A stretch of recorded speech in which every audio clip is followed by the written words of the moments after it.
in ways no one could have predicted. For 17 years, Joel stayed behind the scenes. He helped his father grow the church's TV broadcasts and made sure everything ran smoothly. But he had no desire to preach. Joel was shy and felt nervous speaking in front of people. Plus, he thought his father was so good at preaching that he could never match him. Even when John encouraged him to try, the number grew to 30,000.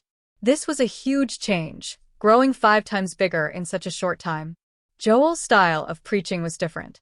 Instead of scaring people with warnings about sin, he focused on positive and hopeful messages. People loved hearing about encouragement and possibilities. His very first sermon, just after his father passed away, set the tone for this style. It also reached more people around the world through TV. By 2005, Joel's sermons were being shown in over 100 countries. This helped spread his message to millions of people outside the church walls. Joel also helped the church grow physically. In 2001, Lakewood made a bold decision to lease the Compaq Center in Houston. This building used to be a basketball arena for the Houston Rockets. They held a special event with Kanye West that brought in 177,000 people, showing how the church can reach new audiences. Joel's way of preaching is one of the reasons for his success. His messages are simple, positive, and easy to understand.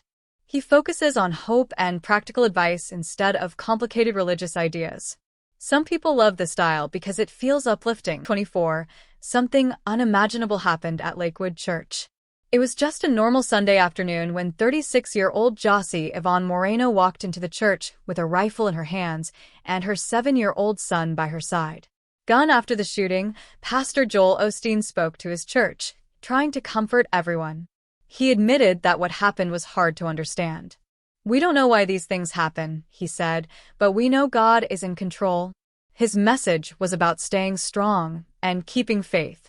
During the next Sunday service, he told everyone, "Fear will not win.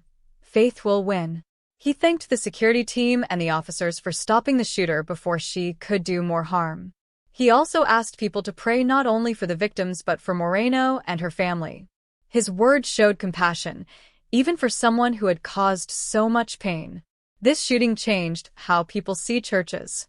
Unity for comfort and strength. The shooting also started a big debate about guns and safety in churches. The shooter legally bought her weapon even though she had mental health problems.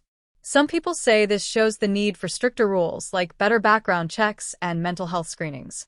Others argue that having armed security at Lakewood proves the good guy with a gun idea works, and that stricter laws wouldn't stop, especially related to legal and financial matters. One of the most notable incidents happened in 2011 when musicians Richard Copo and John Emanuel sued Osteen, his wife Victoria, and Lakewood Church. They claimed the church had illegally used their song, "Signaling Through the Flames," in advertisements for Osteen's DVD, Supernatural. The musicians demanded $3 million in damages, leading to a legal battle.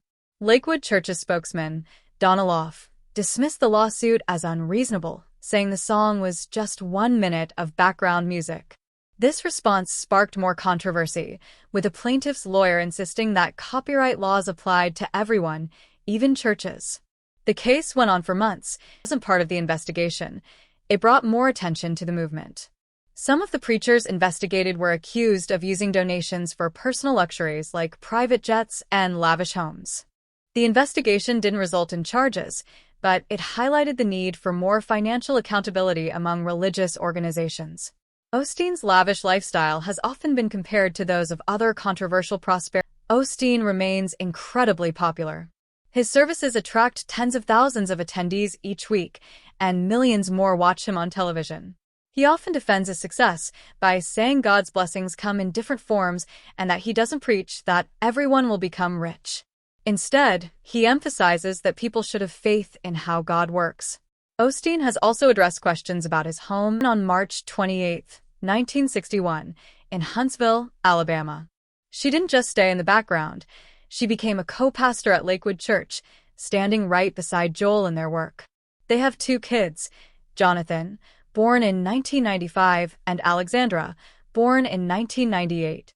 Both grew up surrounded by their parents' church life and later joined in.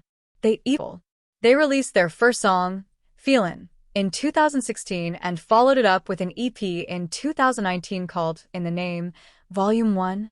When it came time for college, Jonathan and Alexandra surprised many people. Instead of studying theology, they went to the University of Texas in Austin, 2 hours from their home.